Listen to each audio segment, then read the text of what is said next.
Hi, everyone. I know I'm the person you're all here to see tonight, so thank you for coming to Northern Stage. I'm Jason Smoller. I'm the managing director here. Before I lose your attention, please note that in the event of an emergency, you would come down and use these lower exits that you came in through. However, during this event, if you need to use the restroom, go use the upper exits if you're able. That way you're not disrupting the flow here and everyone can see. I would ask that you not eat food in the theater. That is our standard ask, and it looks like no one is doing that, so thank you. Restrooms are in the lobby here on this side if you didn't see them on your way in. And we're very proud to be hosting Congresswoman Becca Balint here. Thank you for coming to Northern Stage. With no further ado, it is my pleasure to introduce Jessica Nordhaus, who works in the Congresswoman's office. Thank you, Jason, and thank you to Northern Stage and all the staff who is here to support this evening tonight. We're very happy to be with you here. My name is Jessica Nordhaus. I am serving currently as interim state director in the Congresswoman's Vermont office. We're based up in Burlington, and we also have a satellite office in Brattleboro, and we will have plenty of opportunities to share our contact information. We've got a great crew here tonight from our office. Morgan and Carolyn are down here. Owen and Gus, I think, are still tidying up front, but we're all here to answer your questions after, of course, you get to answer the answers to the real questions that you have.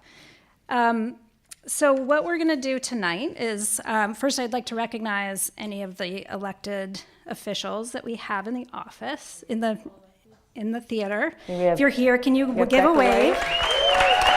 Right. Senator White, thank you so much for joining us, and she's a great person to take your more localized issues to if you need answers to those. So the Congresswoman is going to give brief remarks, and then we're going to move into a question and answer period.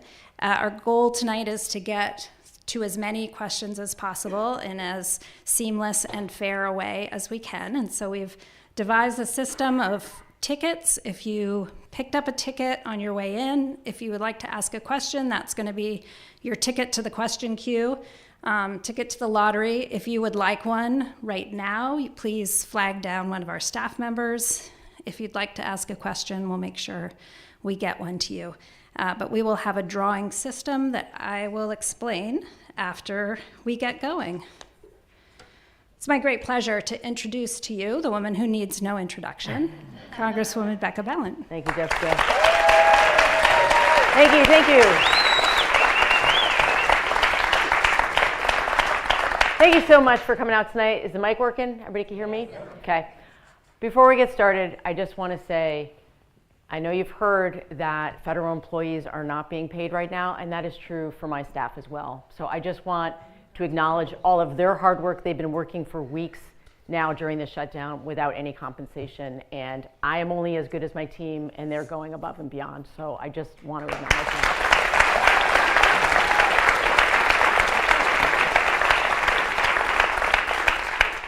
So as you know, we're in the middle of a government shutdown. And I thought I would just get some of the things out of the way at the top to explain a few things related to the shutdown, to kind of clear that up, or at least set the stage for deeper questions later. Because I get two questions a lot about the government shutdown, and so I want to start with those.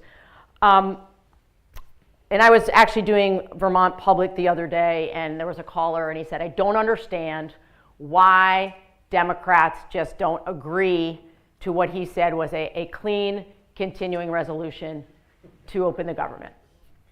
And it's a fair question. It really is. It's a fair question because people are suffering right now. If you are an air traffic controller, you are working without pay. I met with federal employees up in Milton. They feel completely embattled right now. And so it's a fair question. So I want to explain something. The Republicans control the House, the Senate, and the White House. And we knew that we were coming up against a funding deadline. and leadership on the Democratic side said to Speaker Johnson and to Leader Thune in the Senate, hey, we've got to come together to make a plan for how we're going to keep the government open. And this discussion has to include health care, because the ACA subsidies are going to run out. And we know that for many people, they're going to see double-digit increases in their premiums. And as I have learned since this president was sworn in, is that they will not do anything unless he says they may do it. And the word from Trump at that time was, do not, under any circumstances, work with Democrats. We don't need them. We don't need to make a deal with them. We don't need to engage with them. And that's literally what happened. There were no meetings that happened between leadership to try to come to an agreement. And so then you might ask, well, why do you need an agreement now? Like, why couldn't you decide, make a deal to open the government, short-term funding, and then basically have a handshake that eventually we will have a discussion about what to do about the ACA subsidies? Here's the problem with that. People are making decisions right now about whether they can afford their health care. It's this time period. Open enrollment is now, which is what we kept saying to the Republicans. Open enrollment is now. Nobody wants to make a decision about their health care if they don't know they're going to have those subsidies to help them pay for it. And what is shocking to me is that there was no also understanding that we have been lied to for 15 years about health care, specifically around the ACA, okay? When the ACA, when the Affordable Care Act, when Obamacare was first passed, immediately the Republicans moved to repeal it. There have been, depending on how you calculate the votes, there have been between 70 and 100 votes in the Congress to repeal, defund, replace Obamacare, okay? In that 15 years, the Republicans have never once brought forward a plan for health care, not once. And so forgive me if I don't have a lot of confidence when they say, trust us, sign on to this agreement, and we'll get to it. Because what they have wanted from the beginning was to destroy the Affordable Care Act. So you can understand why we would not be interested in making an agreement that does not include an actual bill that will extend the subsidies. And then we can have a policy discussion about, should it be for a year? Is this the best solution to health care? Should it be for 2 years, and during that time we have a bipartisan commission to work on health care? Whatever it is, you get to that after you actually have a plan to deal with the emergency right now, and they have not offered one. So I wanted to start with that because, as I said, it's a fair question because people are hurting right now. The other thing I want to address is, because a number of people talked about it, is this crisis that we're having right now around food insecurity. And I don't assume that everyone in here is a Democrat, and so I just want to give you sort of the history, because I was a history teacher. I was a social studies teacher before I was ever in elected office. We have never had, in any government shutdown, food assistance not paid. Never. We have never, as a government, decided that people would go hungry while people in Washington were trying to figure out a plan. So that has never happened before. The other thing is that the money is there. That's the other piece I want folks to understand. The president made a decision not to release the funds. The funds are there, which is why we have had numerous federal judges now ruling that he needs to release the funds. What he's doing is illegal, okay? We got another good ruling today. It may still be a while before that money is flowing. I know I want to give a shout out to our state legislators. They worked together on the e-board to make sure that we would have some state funds going out. It's not enough, but it is something to get to people. But this is, it's a time when everything is unprecedented. We've never had a shutdown when a president, when we were in a domestic crisis, left the country. It's never happened before. We've never had a government shutdown when the Speaker of the House has disbanded the members of the House. And as I said, I was a history teacher. The framers never imagined there would be a Congress that didn't want to retain its own power. And by that, I mean your power. That's what is so shocking about this, that it's your power. When we are not there doing our work, you don't have a voice in government.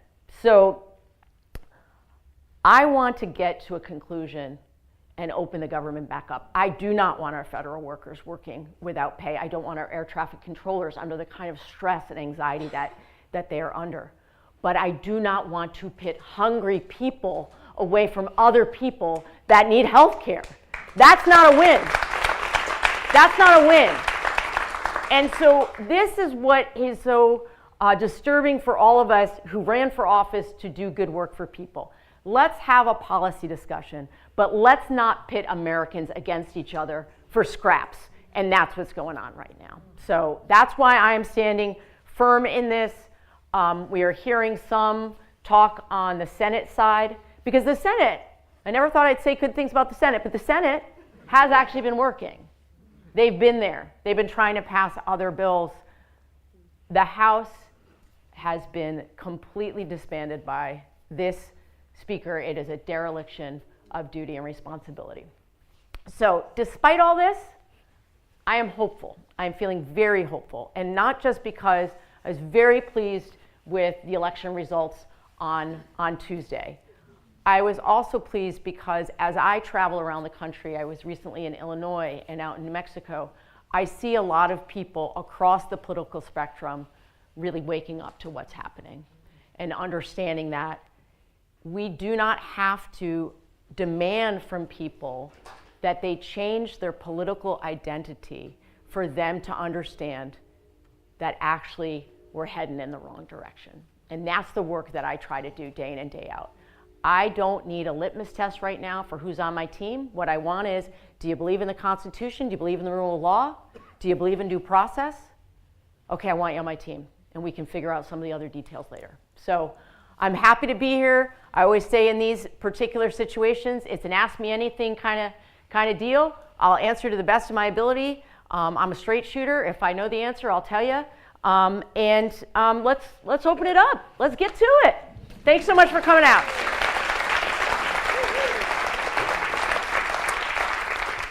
All right, so this is the fun part.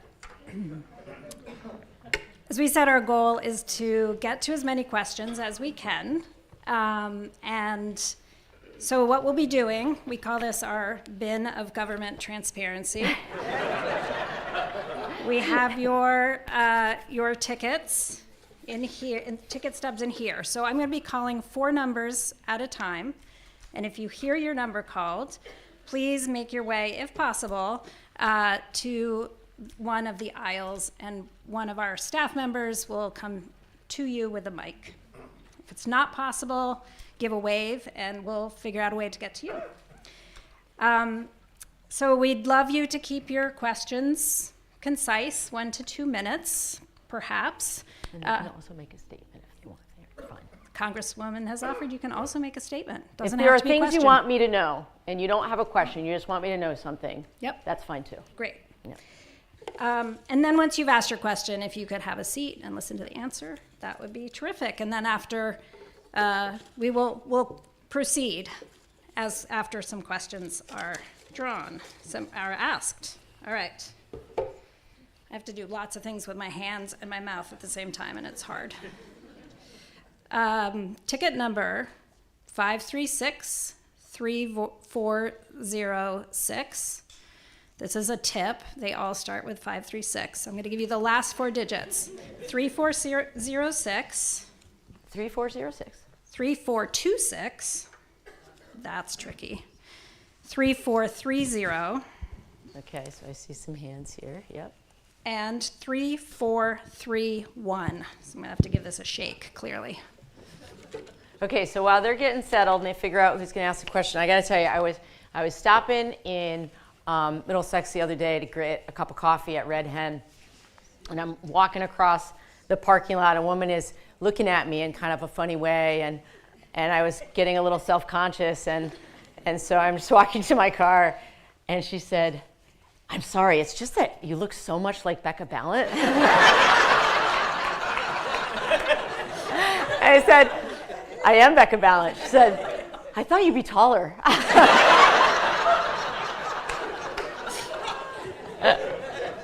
All right, what do we got? All right, we have the first question coming from, We got Sue.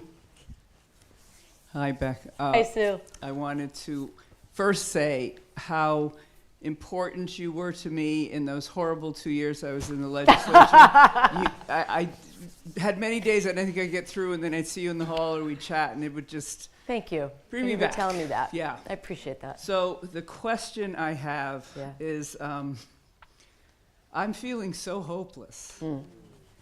And you're one of the reasons, again, that you're down there. I know enough to know that we're in such good hands. Thank you. I don't feel like I know what to do here. Yeah. And, what can we do for you? What can we do for each other?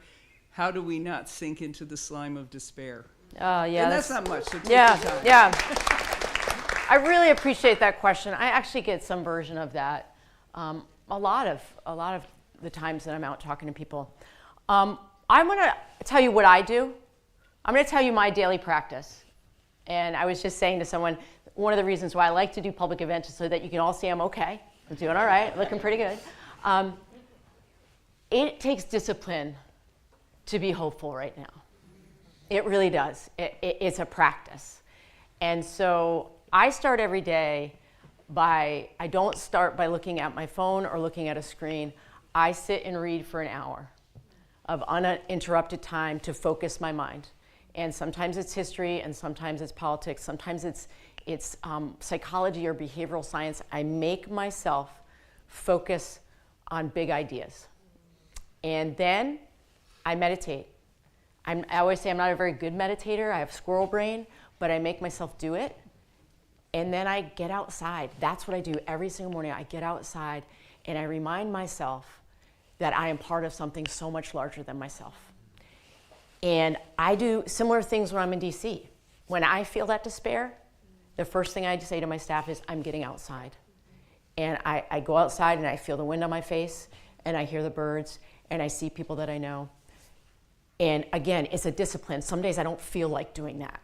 Some days I just want to sit on my couch in my apartment in DC and drink coffee and scroll on my phone and doom scroll, okay? But I make myself, I am disciplined about it. The other thing that I want to say about this is I find hope and joy in all of the people that I come into contact throughout the day. And again, it's a practice. It is, what is that person doing right now that is actually striving beyond what they thought was possible? And this is the universal experience. This is a longer answer to the question than perhaps you wanted, but okay. We as human beings are inspired and experience awe the most when we see other people striving beyond what they think is possible. So it's important that you have in your news feed, if you are on social media, making sure you are following people that are inspiring, making sure that you're following people that are not just raging all the time. You have to curate it for yourself. And you say, what can we do?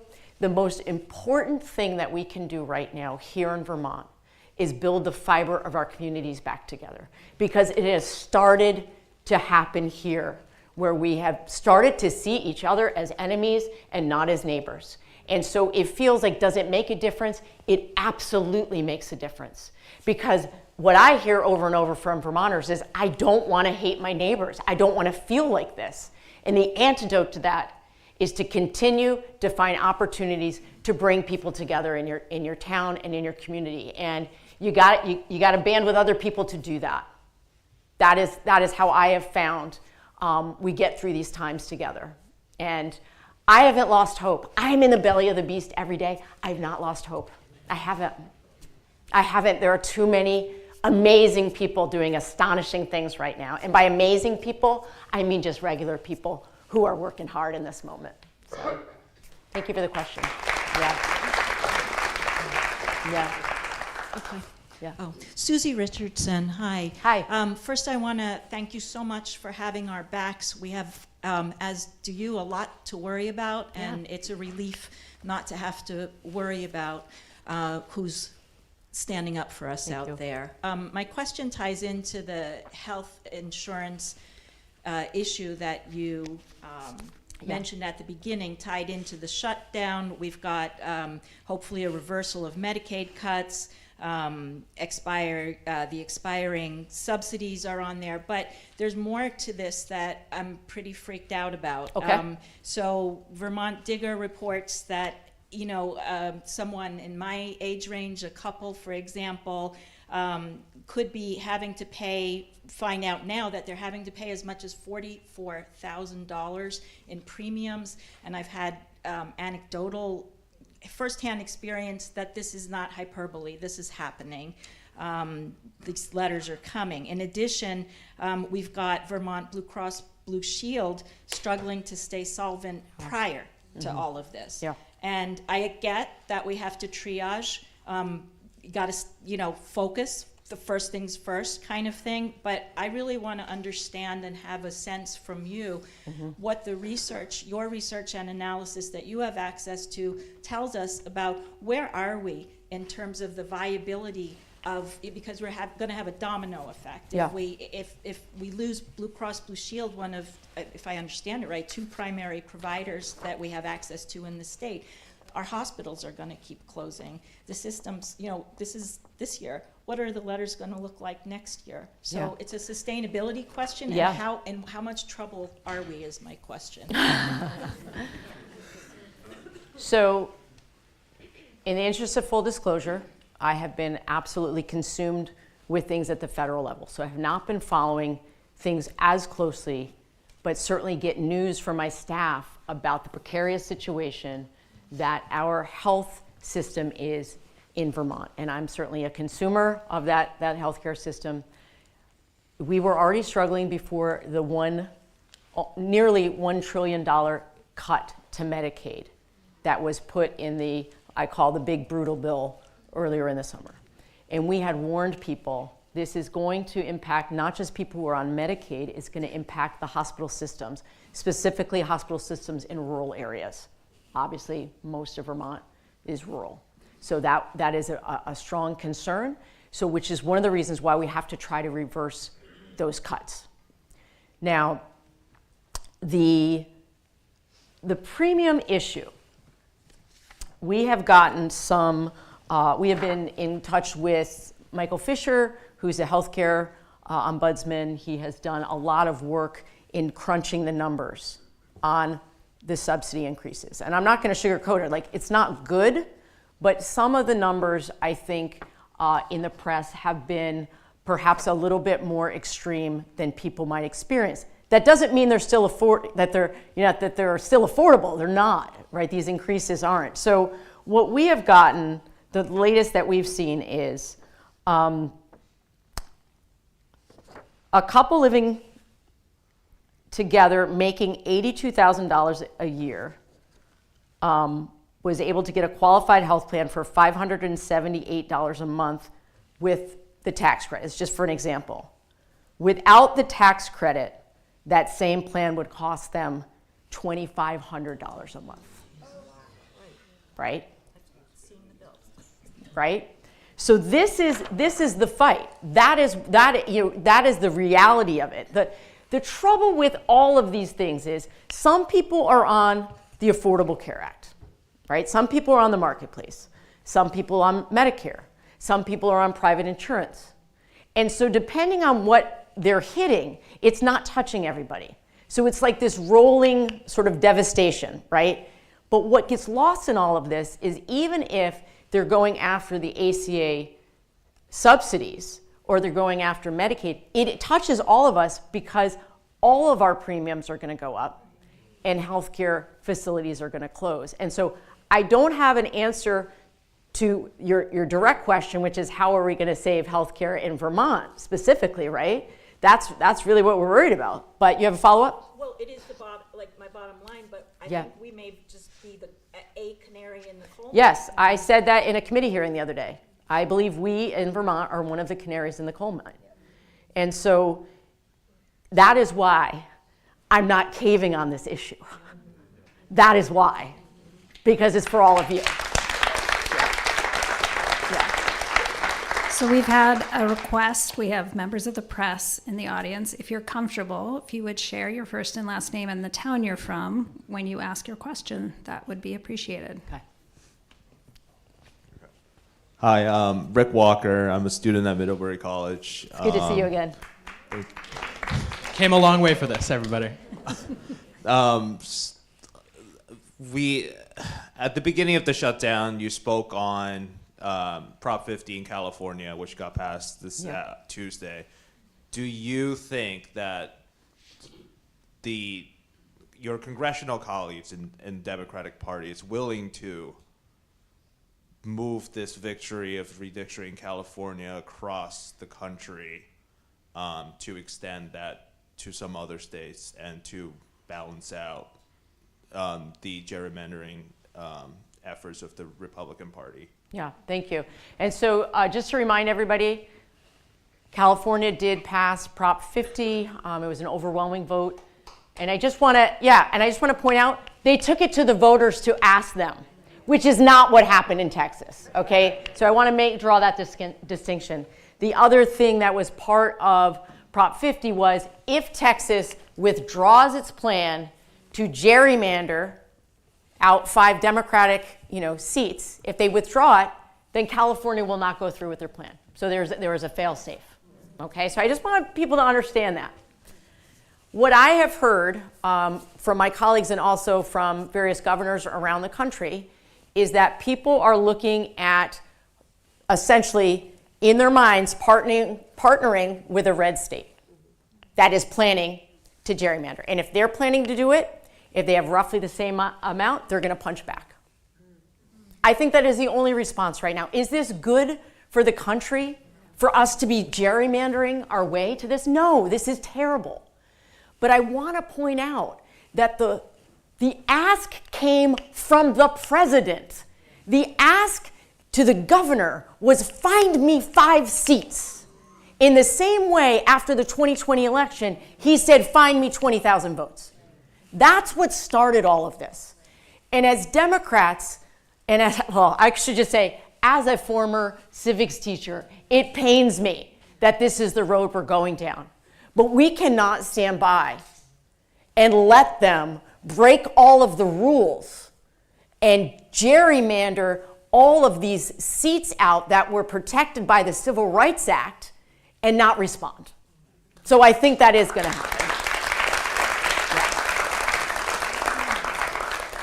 All right, I'm going to call a few more numbers. Okay. So you have time to get ready. I know we may have a 4th questioner, but we're going to get ourselves prepped.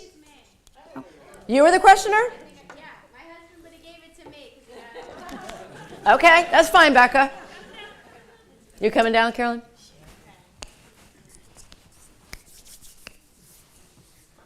Okay, hello, I'm Becca White. I'm from Windsor County. And I will say, yes, I really do have a number, guys, I swear. I'm 3431. Okay, you didn't rig it. Okay. Yeah.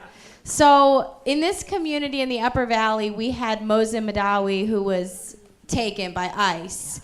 And when that situation occurred, the Upper Valley spoke very loudly, not here, not now, not Mosin. Yeah. And I'm so grateful Yes. for all the people who did that. Yes. And for you in particular, because when we reached out saying, this looks a little hinky, your office said, keep us in the loop. We think this smells like a rat too. So thank you for that and all the work you did. But it's getting much worse. it is getting much, much worse. Yeah. ICE is taking daycare professionals and toddlers in the back seats of cars, and they're shooting United States citizens. I'm extremely concerned, and I don't know what we can do as a state, and I'm wondering what we can do at the federal level. Yeah, thanks, Becca. Literally on the way up here, I did a lot of phone calls in the car, and I was calling with a dear friend of mine, Delia Ramirez, who is one of the members who represents Chicago. And 19 of us on the Democratic side, many of us on the Judiciary Committee, went out to Chicago a couple weeks ago to hold essentially a shadow hearing on what ICE was doing in Chicago. And what you say is absolutely true. They are terrorizing that city. And I got to meet with the family members of people who had been arrested and detained. And I will tell you, the big lie, they are not going after criminals. They are not going after dangerous people in their community. They're going after the woman who's been selling tamales on the corner for 20, 30 years. They're going after the daycare teacher. And the lawlessness with which they are carrying out their duties in our name is absolutely horrifying. And there are many of us in Congress who, if we were in session on the House side, would be demanding that we have hearings. We would be trying to move legislation that says, no, you may not be masked and unidentified and whisk people off in a car. Because what we've seen, Becca, is people are lying about being part of ICE. Other criminals now know they can buy, a fake suit online and masked up, and nobody is going to stop them. This is what we warned about. When I was sitting in the Judiciary Committee debating this, I said, if you supersize ICE, this is what's going to happen. And so I posted today about that particular case in Chicago. We have to get the words out to people, our family members in other states who may not believe the stories that are happening. I don't think any of us in this room want to be in a society that is hauling people off with masked men, not saying what it is that they're wanted for, not showing any kind of warrant. And I just want to remind people, because I know people a couple people over the last few months have come up to me very agitated saying, but they're criminals. And I say, well, what piece of this, are you saying they're criminals? Are you saying all of these people that are crossing are violent criminals? They're like, no, crossing the border is a criminal offense. It's not. It's a civil offense. It's a civil offense. And we're treating them like criminals. And this is a place where I get very frustrated with some of the people who cover the national news that don't push back when they talk about them as if they have a criminal rap sheet because they have crossed the border looking for work. And so we can come together as parties and talk about reforming our immigration system, but what's happening with ICE right now should terrify all of us. And they have arrested over 140 citizens and detained them and not given them reasons. And so every single time that Kristi Noem stands up in front of the press and lies and says we haven't arrested any citizens, I need the press in DC to call her on it.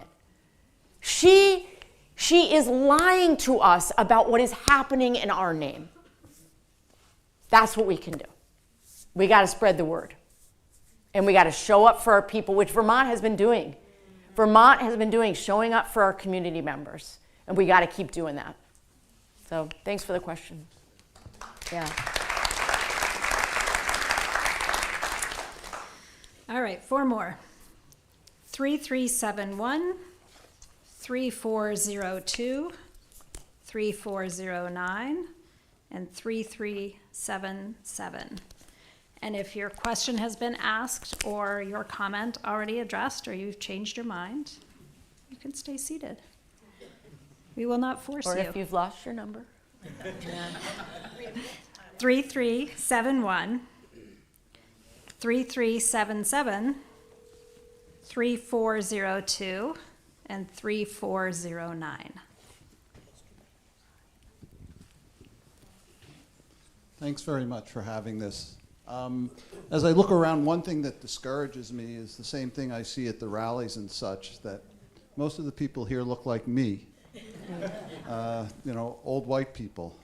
And we don't get enough young people. I did see one younger person in the audience, but I really think that we need to get younger people involved, and at the rallies as well. I mean, when people say, oh, it's all the old hippies. Well, in Brattleboro, it is all the old hippies.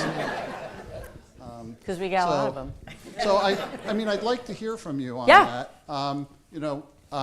Mamdani had the young people out there voting, and that's one of the reasons he won. So he's able to energize that group. And, people like him, AOC, yourself, the progressive side of the party, I think have an opportunity here, and I wonder how we can energize the young people to get back. And I also say, Tuesday was great. The All Kings March a few weeks before was great. So we have a day here, a day here, a day there. Now, how do we get this? How do we get people energized and keep them energized? Because we're going to need everybody energized next November. Yeah. That's really the critical time. So Yeah. how do we do that? Okay, so a couple What can we things. do? What can you do? Okay, a couple things. Obviously, what happened in New York was extraordinary when you look at where he was even prior to the primary, right? And he ran an extraordinary campaign and was able to mobilize a lot of young people. What you may not know is that when you look at what we call the crosstabs, when we look at who was voting and demographics and backgrounds, actually Mikey Sherrill in New Jersey turned out a lot of young voters. And Abigail Spanberger in Virginia turned out a lot of young voters. And Prop 50 in California turned out a lot of young voters. So they're engaged. I mean, I have teenagers myself, and they will say to me, I'm not going to a rally.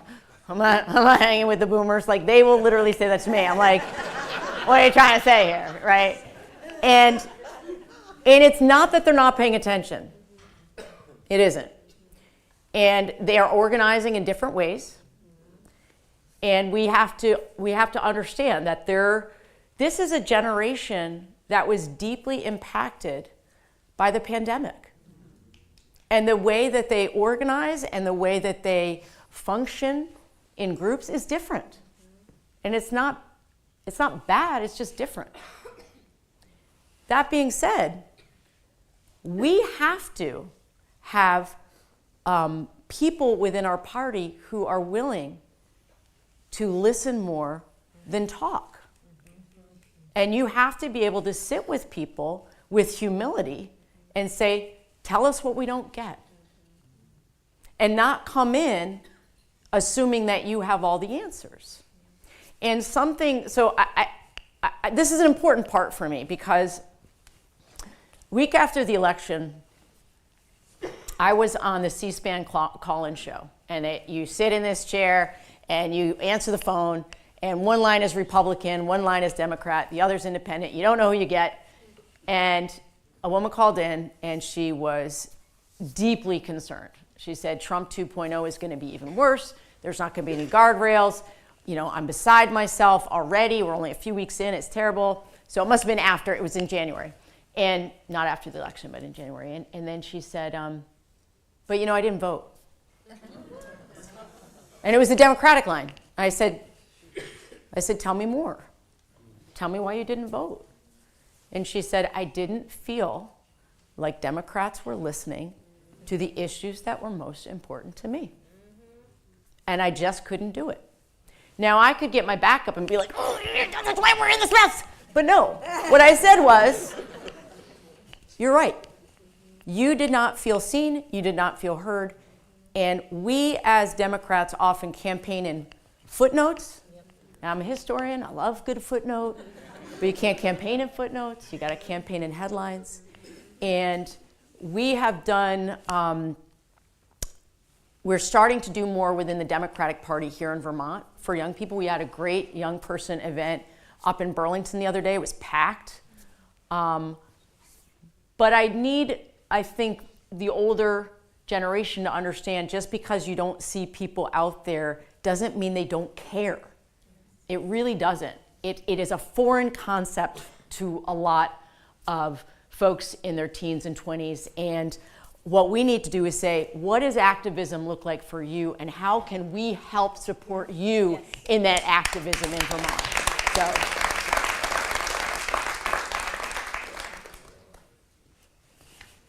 Do we have another question? Do we need to draw more numbers? I can do that. Let me read 4 more. Oh, go for it. Okay. Thank you. Yeah. Jesse, nice to see you again. I Yeah. first want to thank the staff, both here and in DC. I know you're working your butts off. They are. You don't get the front place. They are. Thank you. And thank you for fighting for us. We are in a unique situation being Upper Valley because we're so close to New Hampshire. I know you're here as a Vermont rep, and probably most of us here are Vermont residents. I'm also very concerned about our New Hampshire neighbors. I lead Three Rivers Indivisible, so if you're looking to engage, we work really hard with young people. We listen to the 19-year-olds who say, don't sign up, don't make us fill anything out, just let us come. So that's why No Kings was posted, but we said, do not sign up, just show up. And we had record numbers. There were trans youth there were young kids there, and they are working behind the scenes with us. So I encourage you to find a way to engage, but be prepared to listen. It's very, very humbling, and I too was a teacher. My question is, how do we center marginalized voices and the people who are bearing the brunt the most heavily of what's going on? I feel like we're in the early stages, and we haven't gotten to the really, really hard stuff, even though it feels devastating already. I also work at a food pantry twice a week as a volunteer. People are sobbing. People are scared. They're not going to make it till next week. So it's urgent. And I'm afraid we're not even to the bad part yet. How do we center those voices that aren't heard, that really could be shaping legislation and what we, for instance, what we should be providing in food banks? The food that they want versus what we think they want or are cheap or whatever. Right. Well, it's gravely concerning. And there's also, I don't want to take too long, a disconnect. Right? So someone's hungry and is angry and said, oh, but Jess, it's not a Trump thing. So let me take A lot of disconnect. Let me take the last part first, if I could. Thank you. Because this is one of the hardest things that we as human beings have to do, which is admit when we made a mistake. Nobody is good at that. Nobody is.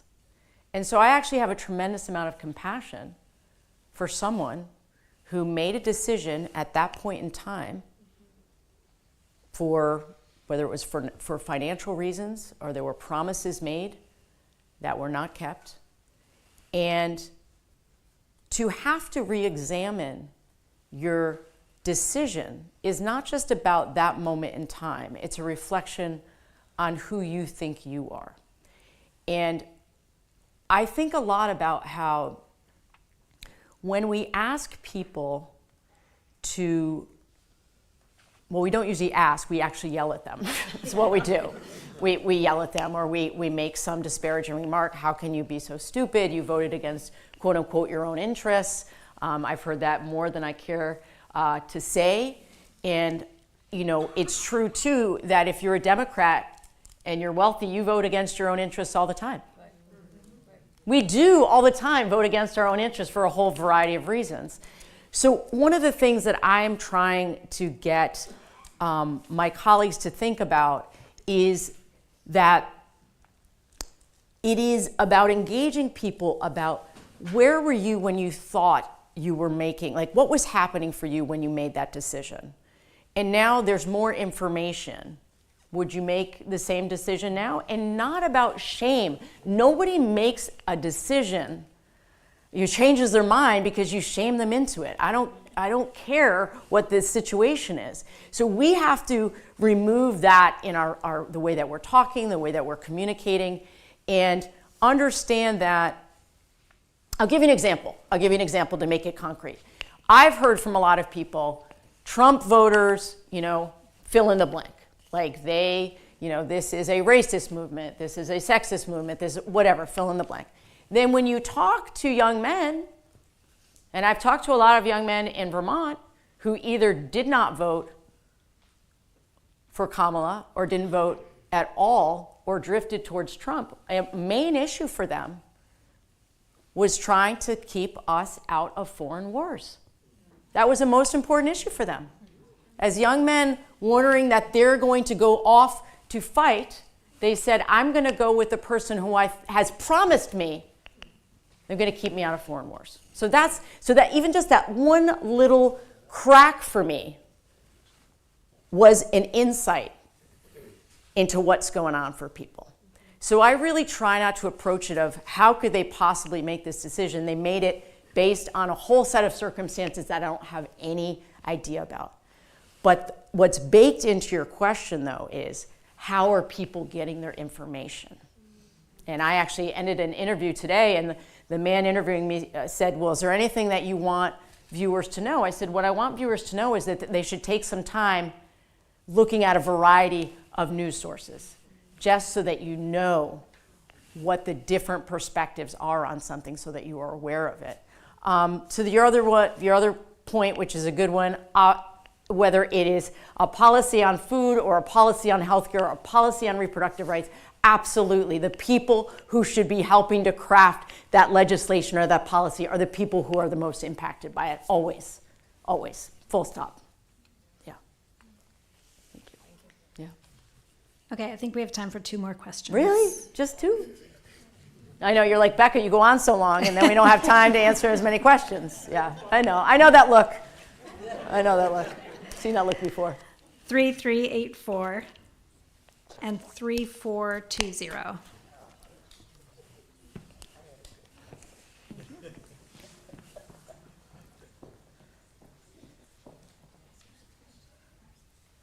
Teamwork makes the dream work. Thank you. Hi, thank you so much for being here. You're welcome. My name's Robin Osborne from East Thetford.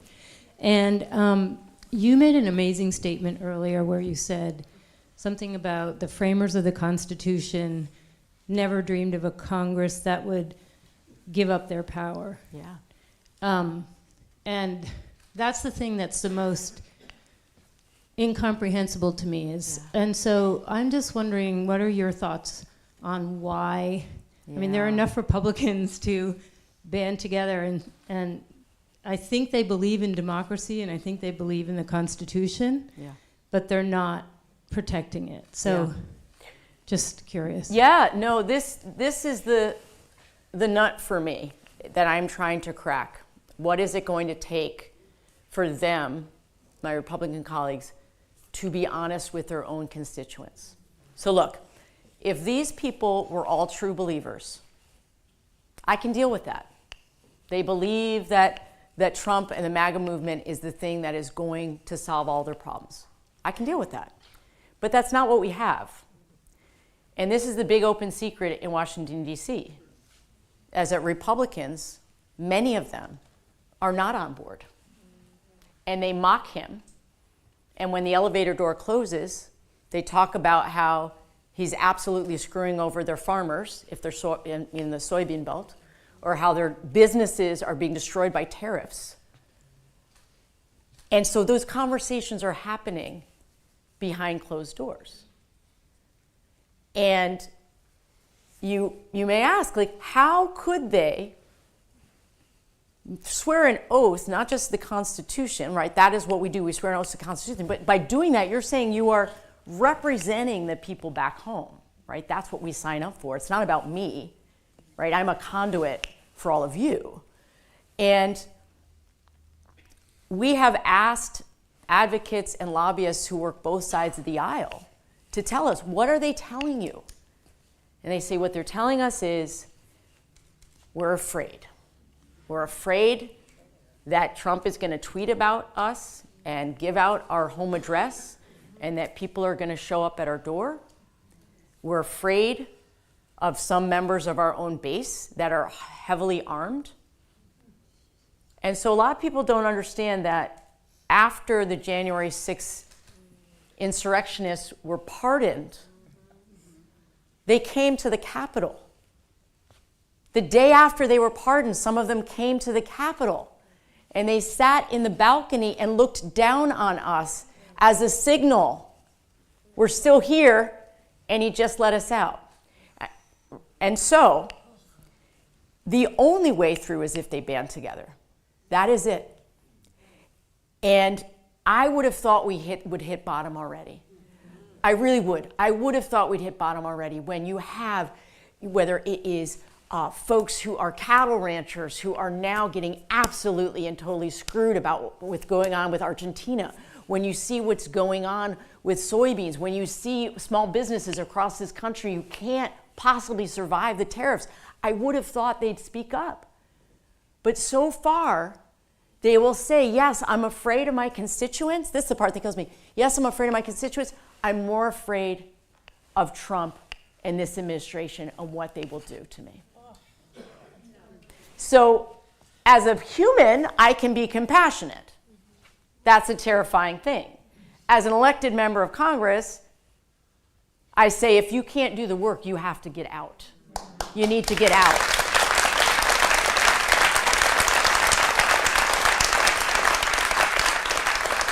And we're seeing some cracks. We are seeing some cracks. I mean, I don't know about Marjorie Taylor Greene's, she's doing a tour, but it's interesting. Josh Hawley has been speaking up more. It's interesting.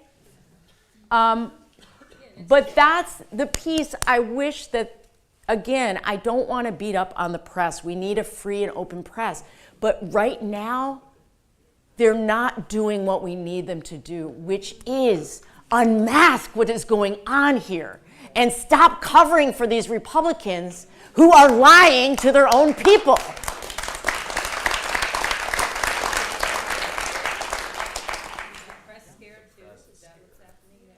Well, look, you had some corporations bend a knee. You had some media conglomerates bend the knee.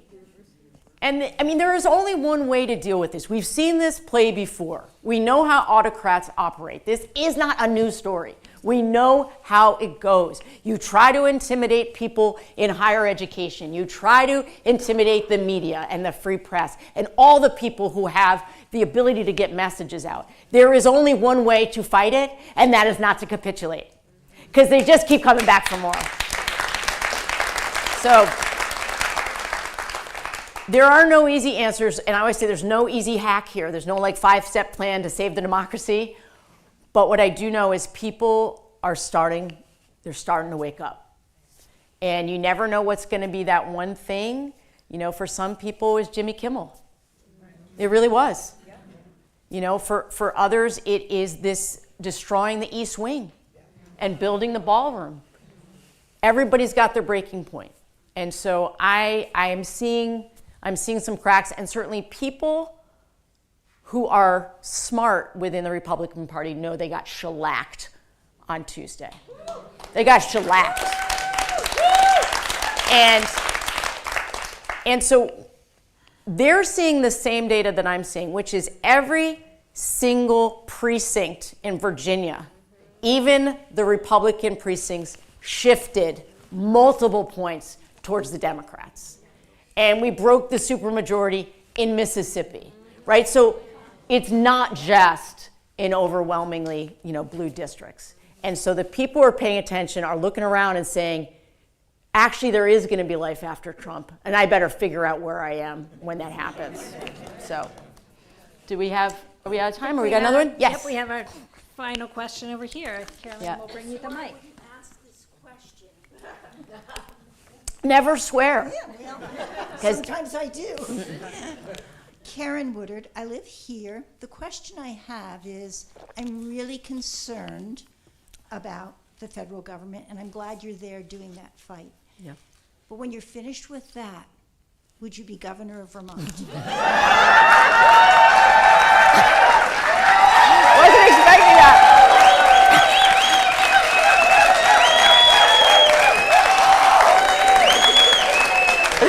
Oh my God.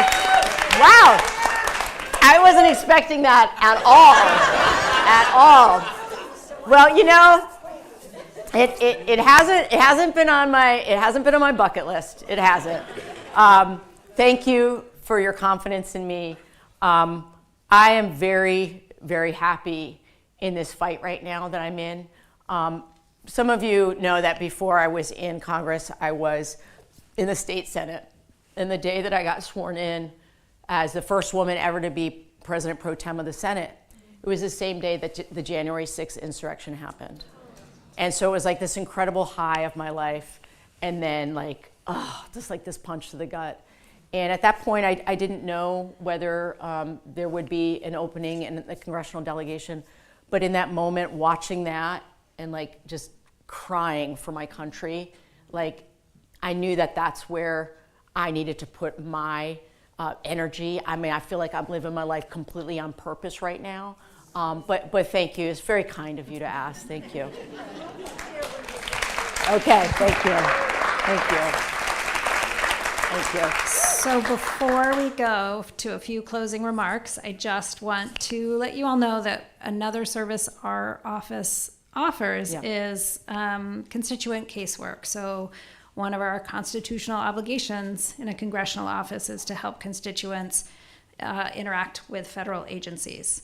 So please feel free to call us if you have issues with your tax return, with the IRS, Social Security, Medicare, VA, any federal agency. Things are moving a little slower right now because our congressional liaisons are furloughed, most of them. But it is an important part of our job. And we have, at the beginning, I introduced Morgan and Carolyn, who's sneaking out front. And we have Owen Doherty and Gus. And then Gus is up here. Up at the back. Yeah, I love my team.